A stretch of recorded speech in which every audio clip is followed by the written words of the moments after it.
কাফির মুশরিকরা বিশ্ব নবীর গালি দিতে শুরু করলো, মুহাম্মদের রব মুহাম্মদের ভুইলা গেছে, মুহাম্মদের আল্লাহ মুহাম্মদের ছেড়ে দিয়েছে।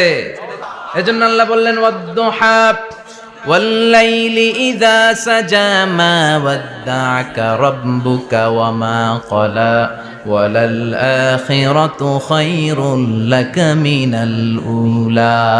সুবহানাল্লাহ পড়ে। ও নবী, প্রভাতের সূর্য কিরণের শপথ, নিঝুম নিস্তব্ধ রাত্রিবেলার শপথ, আলো আর অন্ধকারের শপথ করে আমি বললাম, আপনার প্রভু আপনারে ভুলে যায় নাই, আপনার উপর অসন্তুষ্ট হয় নাই। আমি আল্লাহ ইচ্ছা করে ওহী বন্ধ রেখেছি, কারণ ওহীর একটা পাওয়ার আছে। বারবার ওহী রিসিভ করলে আপনার স্নায়ু এটা সহ্য করতে পারবে না, আপনার দেহ এটারে বরদাস্ত করতে পারবে না। নবী, বারবার ওহী নিতে নিতে আপনার যে কষ্ট হয়, এই কষ্টটা আমার আল্লাহর সহ্য হয় না। এজন্য আমি আল্লাহ ইচ্ছা করে কিছুদিন ওহী বন্ধ রাখছি। তার মানে এই নয় যে আমি আপনারে ভুলে গিয়েছি।